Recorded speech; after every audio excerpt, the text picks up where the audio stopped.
Hello friends, welcome to Study Time Anytime. Today we'll continue the series of Transfer of Property Act, and the section that we'll study today is section number 43, that is transfer by unauthorized person who subsequently acquires interest in the property transferred. ये है इसकी heading और इसको legal language में एक और नाम दिया गया है, that is the doctrine of feeding the grant by estoppel. अब इसकी डिटेल में हम जाएंगे, डिटेल में क्या है अच्छे से समझेंगे, अच्छे से पढ़ेंगे. So let's start. But before we begin, एक क्वेश्चन है आपके सामने. The doctrine of feeding the grant of estoppel is applicable to, यानी ये जो डॉक्ट्रीन है, जो सेक्शन 43 है, ये किस चीज़ पर एप्लीकेबल होता है, कहाँ कहाँ अप्लाई होता है. आपके पास 4 ऑप्शन हैं. Option A immovable property only, B movable property only, C both A and B, and D none of the above. यानी ये जो डॉक्ट्राइन है वो इमूवेबल प्रॉपर्टी अचल संपत्ति पर लगता है, बी चल संपत्ति पर लगता है, सी दोनों पर ही लगता है, डी किसी पर नहीं लगता. और इसका आंसर आपको वीडियो के एंड तक मिल जाएगा खुद ब खुद. अगर आपको इसका आंसर पता है तो do comment in the comment box. तो चलिए स्टार्ट करते हैं. What is the definition as per the bare act. ध्यान से सुनिए. The definition as it defines where a person fraudulently और erroneously represents that he is authorized to transfer certain immovable property.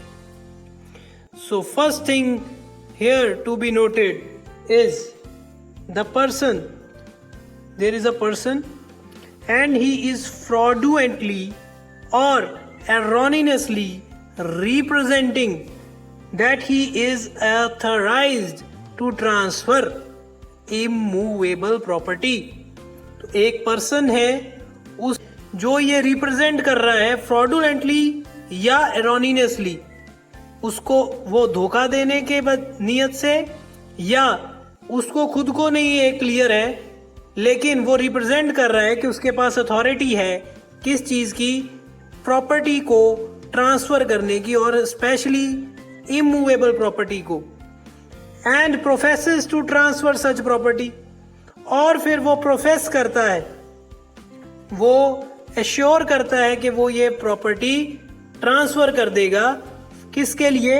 For consideration, पैसे के लिए.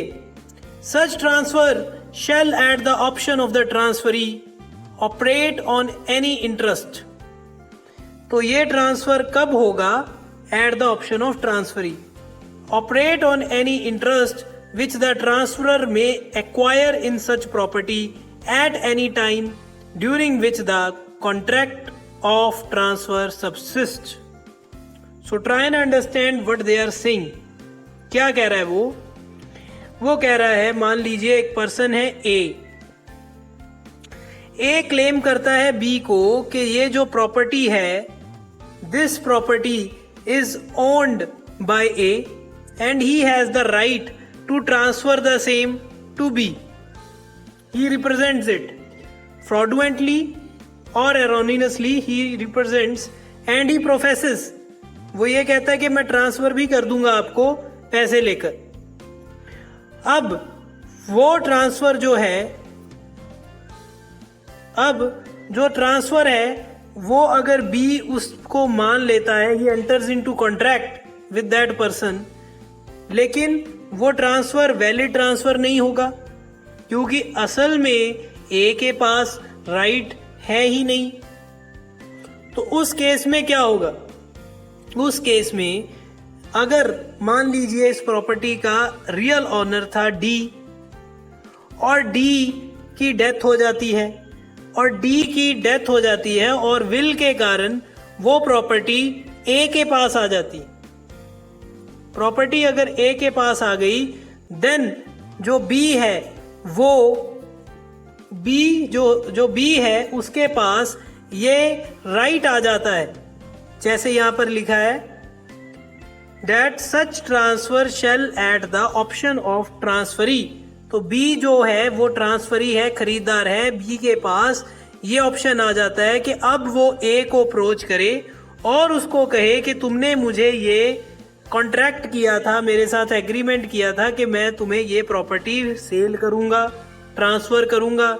अब तुम्हारे पास ये राइट आ गया है इस प्रॉपर्टी को ट्रांसफर करने का, तो वो प्रॉपर्टी को तुम मुझे ट्रांसफर करो। पर ये खरीदार की ऑप्शन पर ही है, ट्रांसफरी की ऑप्शन पर ही है। फर्दर यहां पर आता है operate on any interest which the transfer may acquire. तो ये ऑप्शन कब आएगा बी के पास? जब ए को डी से पूरा राइट मिल जाएगा। अगर उस प्रॉपर्टी का राइट ए के पास कभी नहीं आता तो सेक्शन 43 बी को कभी राइट दे ही नहीं सकेगा।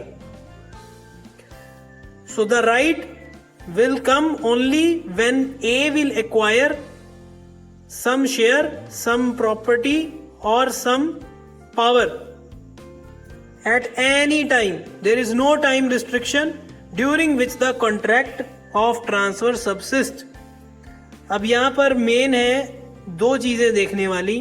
फर्स्ट के एक तो वैसे टाइम की कोई लिमिटेशन नहीं है, लेकिन ये बी का जो राइट है ये तभी तक ये क्लेम कर सकता है जब तक इनका जो ओल्ड कॉन्ट्रैक्ट था वो एग्जिस्टेंस में है। अगर कॉन्ट्रैक्ट को बी ने कैंसिल कर दिया था, जब बी को पता चला कि इसका असली ऑनर तो डी है और बी ने एक का कॉन्ट्रैक्ट कैंसिल कर दिया, बाद में डी की प्रॉपर्टी ए को चली गई और फिर बी ने कहा कि तुमने मुझे प्रॉमिस किया था, तब 43 सेक्शन लागू नहीं होगा। Then 43 section will not be applicable. It will be applicable only if the contract of transfer subsist at the time when the transferor has acquired the right of that property. तो this is very important point to be noted over here. Further, this section provides a proviso. What the proviso says? The proviso says that nothing in this section shall impair the right of transferees in good faith for consideration without notice of the existence of the said option. Now this provision relates to the subsequent purchaser. As we have seen in the previous example, A had sold property to B. A had represented himself to be the owner and has promised him to transfer the property. लेकिन यहां पर क्या हो रहा है, what is happening here, कि जब D ने A को राइट दे दिया, when D transferred his right to A, the property, the A became the owner of the property. Now A sold that property to Z before B made any claim to A. Now Z became the subsequent purchaser. A ने जो property B को कही थी मैं बेच दूंगा तुमको, लेकिन मालिक बनने के बाद उसने वो प्रॉपर्टी Z को बेच दी और B के अप्रोच करने से पहले, B के कहने से पहले उसने Z को बेच दी. अब Z जो है, Z is the bona fide purchaser. Z को कोई नॉलेज नहीं है, कुछ नहीं पता कि A और B का आपस में कोई कॉन्ट्रैक्ट हो रखा था. प्लस Z ने पैसे के बदले फॉर अ कंसिडरेशन A से प्रॉपर्टी परचेज की है. When Z has purchased the property for a consideration from A, then he becomes the second purchaser. तो ये जो प्रोविजो है ये यही कहता है कि अगर वो सेकंड परचेजर है, उसको गुड फेथ में प्रॉपर्टी वो परचेज करता है, प्लस उसको नोटिस नहीं होता पुराने एग्जिस्टिंग एग्रीमेंट का, प्लस वो कंसिडरेशन के बदले परचेज किया है प्रॉपर्टी, तो सेक्शन 43 लागू नहीं होगा और बी को ए के अगेंस्ट कोई राइट प्राप्त नहीं होगा. B will not be able to acquire that property from A in that case. Further इस पैराग्राफ में ये बताया गया है जो इसकी एक्सप्लेनेशन में है. यहां पर देखिए नीचे, it has been mentioned that as usually the deed of transfer is registered which operates as a notice of the existence of such contract to the entire world. अगर तो डीड रजिस्टर्ड है जो ए और बी के बीच में हुई थी, अगर वो रजिस्टर्ड है, then it will be considered to be known to the entire world because registered document mostly public documents होते हैं as per Evidence Act. So if however the deed is not registered, अगर deed registered नहीं है, the original transferee vulnerable position, फिर B जो है वो उसकी पोजीशन थोड़ी खराब हो जाएगी, क्योंकि Z अगर वो परचेज कर लेगा तो A के खिलाफ डिफिकल्टी आएगी B को. So in that case it is important to get the deed registered. Then there is illustration as mentioned in the Bayer Act. तो बेयर एक्ट की एग्जाम्पल को एनिमेशन में समझने की कोशिश करते हैं. ये जो भाई साहब बैग लेकर जा रहे हैं ये है मिस्टर ए, और ये सेपरेट हो चुके हैं अपने फादर से. ये जो भाई साहब पाइप लेके खड़े हुए हैं, स्मोकिंग कर रहे हैं, this is the father of mister A.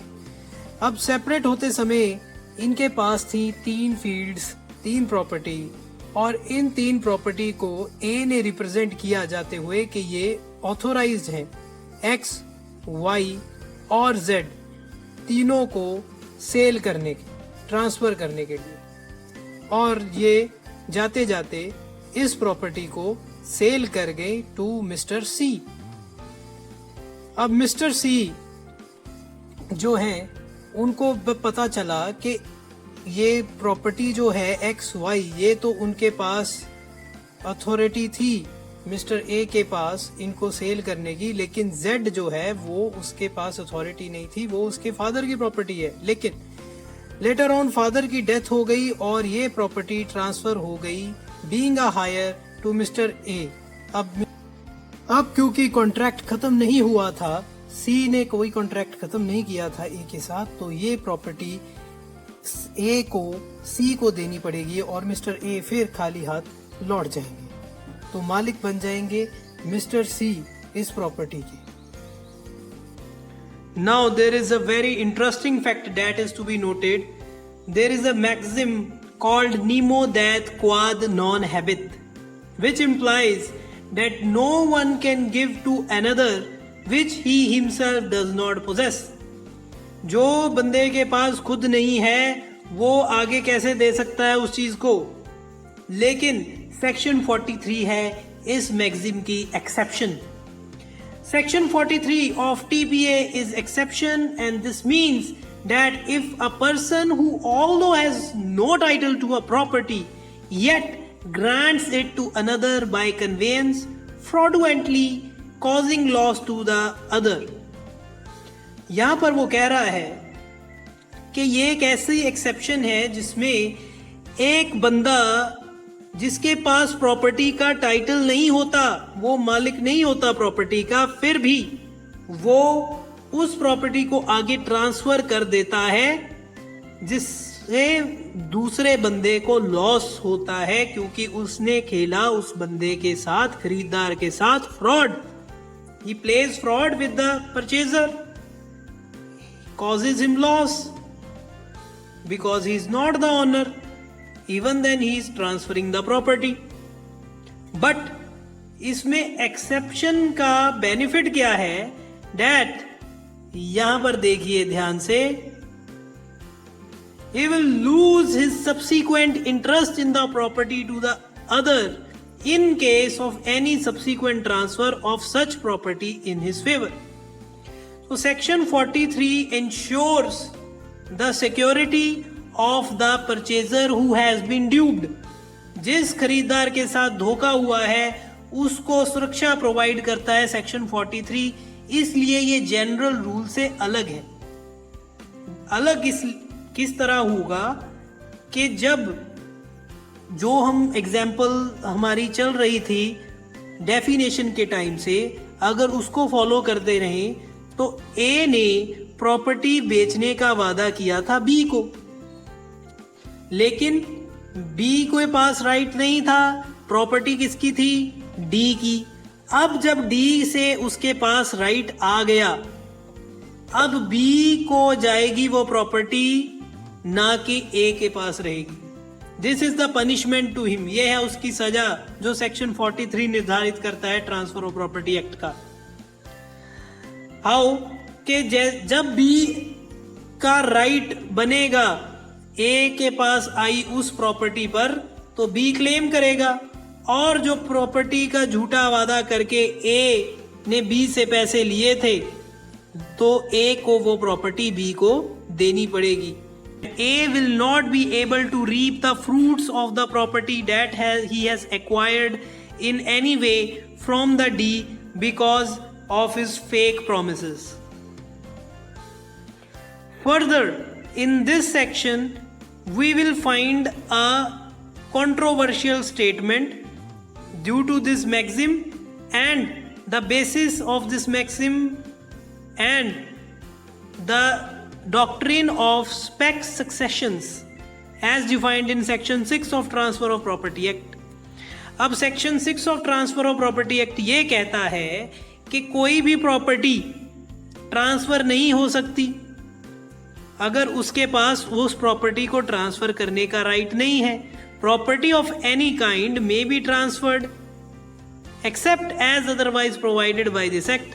तो उसमें जो एक्सेप्शन है उसका पहला ही पार्ट कहता है the chance of an heir apparent succeeding an estate he can not transfer the property, यानी जो आदमी को उम्मीद है कि ये प्रॉपर्टी मुझे सक्सेशन में मिल जाएगी, विरासत में मिल जाएगी, अब जब मिलेगी तो मिलेगी, लेकिन वो ये कह के ये तो मुझे ही मिलनी है और वो सेल कर देता है, सेक्शन 6 उसको बार करता है, उसको रोकता है। Spec successionist mean bars and hire from selling the property till he acquires that right, जब तक उसके पास वो अधिकार नहीं आता। लेकिन सेक्शन 43 एज हमने पढ़ा इट इज एन एक्सेप्शन। इसके साथ रिलेटेड जजमेंट है जुम्मा मस्जिद judgement. Kindly see on the screen. It was held that there is no reason for conflict between Section 6 and Section 43. They both relate to different spheres. Section 6A enacts a rule of substantive law. Very important. Section 6A हमें सिर्फ rule बताता है, law का जो basic rule है वो बताता है कि प्रॉपर्टी को कैसे ट्रांसफर किया जा सकता है, किस तरह की प्रॉपर्टी को ट्रांसफर किया जा सकता है, कौन ट्रांसफर नहीं कर सकता। लेकिन सेक्शन 43 जो है it is a rule of estoppel. Estoppel का रूल है सेक्शन 43 जो रोकता है एक आदमी को प्रॉपर्टी को सेल करने से। अब एस्टॉपल की भी डिटेल जब आप आगे पढ़ेंगे you will find it an estoppel by deed. So rule of estoppel is one of the evidence. So the two sections operate on different fields and under different conditions. तो court का कहना ये है कि ये दोनों अलग सफेयर के हैं, इनका ग्राउंड अलग है, इनका डेफिनेशन का, कंडीशंस का बहुत डिफरेंस है, तो इसलिए इन दोनों में आपसी कन्फ्लिक्ट का कोई कारण नहीं बनता। तो बेसिक जो डिफरेंस सेक्शन 43 और सेक्शन 6 में है it is of misrepresentation. 43 section में प्रॉपर्टी सेल की जाती है by misrepresenting, but in section 6 there is no representation. Hence when there is no representation the property falls under section 6, but when the sale or transfer is on the basis of misrepresentation then it will fall under the ambit of section 43. ये है basic difference।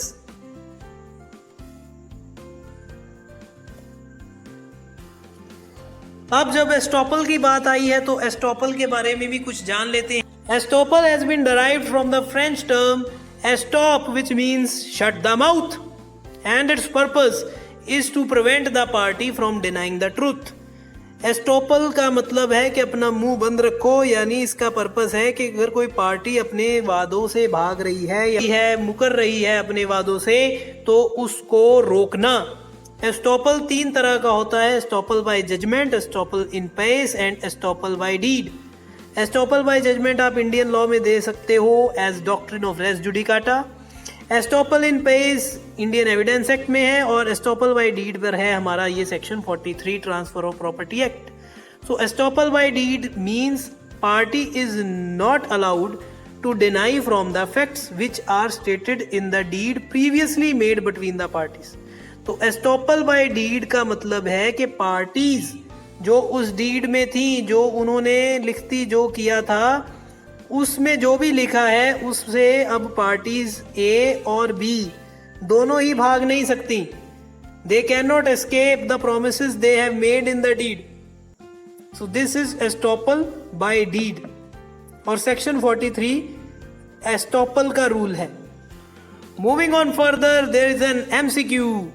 So the doctrine of feeding the grant of estoppel is applicable in case of, the question is very important.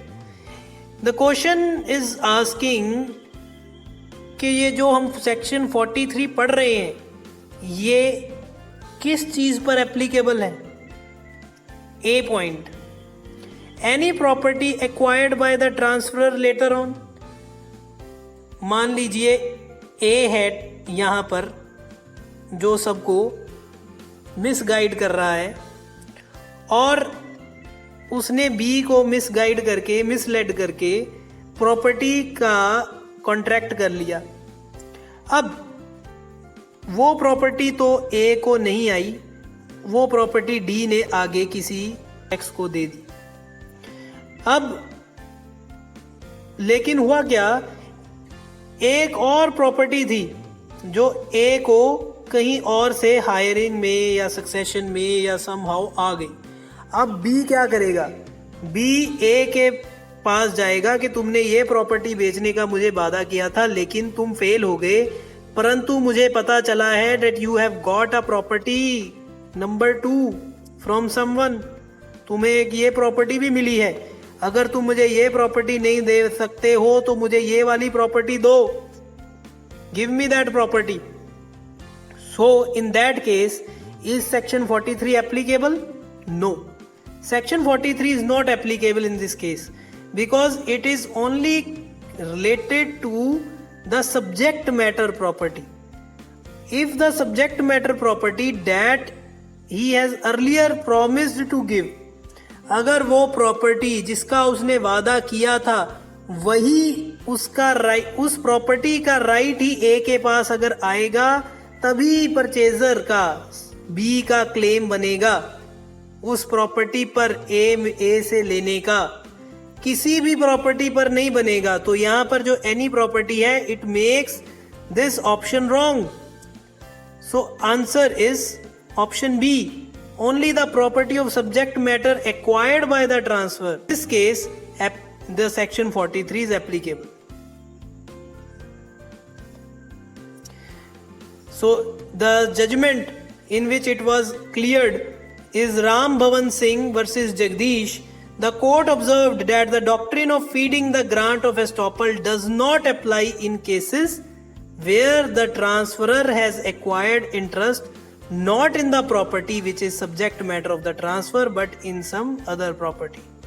तो court ने कहा कि doctrine of feeding of the grant of estoppel वहां लागू नहीं होगा जहां पर जो ट्रांसफरर है, जो बेचने वाला है, उसने इंटरेस्ट एक्वायर किया है किसी और प्रॉपर्टी में, लेकिन उस प्रॉपर्टी में नहीं किया जो कि सब्जेक्ट में मैटर पे थी जिसका उसने वादा किया था।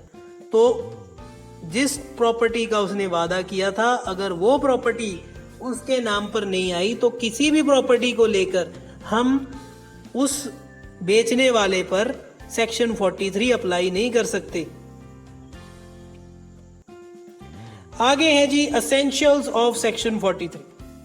तो द ट्रांसफर जो है, ट्रांसफरी है, इनके जो डेफिनेशंस हैं, इनके जो रिलेशन हैं, उनके मेन ये 10 पॉइंट आप नोट करो। जब भी आपको सेक्शन 43 अप्लाई करना है तो ये पॉइंट्स वेरी मच क्लियर होने चाहिए आपको। You should have a clear vision of these essentials. So very first point here is the transferor makes a false representation that he is authorized to transfer a certain immovable property. So first thing, there must be a false representation, and the property must be a immovable property. Second, the transfer there was a fraudulent or erroneous representation by the transferor. There is a fraudulent representation. It can be fraudulent or erroneous. Second point, जो representation उसने गलत दी है वो धोखा देने की नीयत से भी हो सकती है, और ये भी हो सकता है कि उसको खुद को एरर हो, उसको खुद को क्लियर ना हो कि वो इस प्रॉपर्टी का ऑनर है, और वो आगे लोगों को बताता फिरे कि मैं ऑनर हूँ, मैं बेच सकता हूँ। तो ये सेकंड। थर्ड एसेंशियल है, the transferor professes to transfer the property. अब वो पहले उसने रिप्रेजेंटेशन दी, अब वो ये कह रहा है कि वो प्रॉपर्टी को ट्रांसफर भी कर देगा। फोर्थ, जो ट्रांसफर हो रहा है उसमें कोई कंसिडरेशन होना चाहिए। If there is no consideration तो सेक्शन 43 अप्लाई नहीं होगा। अगर मनी ट्रांसफर में मनी इन्वॉल्व है तभी ये सेक्शन अप्लाई होगा, गिफ्ट में नहीं होगा। Fifth point, the transferee enters into a contract acting on that representation. तो जो खरीदार है उस झूठे वादे को, झूठी रिप्रेजेंटेशन को मानते हुए कॉन्ट्रैक्ट कर लेता है बेचने वाले, क्लेम करने वाले इंसान के साथ। सिक्स्थ पॉइंट है, the transferor later on acquires some interest. अब क्या होता है, पहले तो जो वादा कर रहा था उसका कोई राइट नहीं था प्रॉपर्टी में, लेकिन वो वादा कर रहा था। अब सच्ची में उसके पास उस प्रॉपर्टी में कोई इंटरेस्ट आ गया। Seventh point, contract is subsisting. अब जब उस बंदे के पास गलती से, अचानक से या नेचुरली आना ही था, अब उस प्रॉपर्टी में इंटरेस्ट आ गया जिसके बारे में वो लोगों को बताता रहा था, गलत रिप्रेजेंटेशन दे रहा था, लेकिन जिसके साथ अब कॉन्ट्रैक्ट हुआ था उस खरीदार ने वो कॉन्ट्रैक्ट कैंसिल नहीं किया और वो कॉन्ट्रैक्ट अभी भी एग्जिस्ट कर रहा है। The transfer would operate on any such interest acquired at option of the transferee. तो अब सेक्शन 43 में वो बेनिफिट लेना है कि नहीं, ये ट्रांसफरी की इच्छा पर है। It is completely on the option of the transferee that he wants to get that claim later when the seller has acquired that interest. अगर वो इंटरेस्ट उसको मिल गया है जिसके बारे में वो वादा कर रहा था, वो प्रॉपर्टी में उसके पास पावर आ गई है बेचने की जो वो पहले क्लेम कर रहा था, तो ये खरीदार की मर्जी है कि वो उस पर ये क्लेम करे या ना करे। It is voidable. And 9th and 10th are joined to each other. The transferee has acted in good faith for consideration and without notice of the rights under the prior transfer. तो ये है subsequent transfer पर जो proviso में हमने पढ़ा था कि अगर कोई थर्ड पार्टी इसमें आ जाती है और उसको प्रॉपर्टी सेल कर देते हैं, सब्सिक्वेंट परचेजर बन जाता है वो, तो अगर उसने गुड फेथ में वो प्रॉपर्टी खरीदी है, कंसीडरेशन देकर खरीदी है, उसको इनका नोटिस नहीं था कि ए और बी का आपस में, सेलर और परचेजर में आपस में कोई पहले एग्रीमेंट हो चुका है, इन दैट केस जो सेक्शन 43 वहाँ अप्लाई नहीं होगा। So these are the main essentials of section 43। अब इन एसेंशियल्स की डिटेल आपको नेक्स्ट वीडियो में मिलेगी। और एक जो क्वेश्चन हमने सबसे पहले पूछा था वो भी आपको उसका आंसर नेक्स्ट वीडियो में आपको मिल जाएगा। अगर आपको ये वीडियो अच्छा लगा है तो प्लीज़ कमेंट सेक्शन में आप थैंक्स जरूर टाइप कीजिए। हमारी फैकल्टी बहुत अच्छा फील करती है आपके कमेंट्स को पढ़ के। Thank you very much for discussion.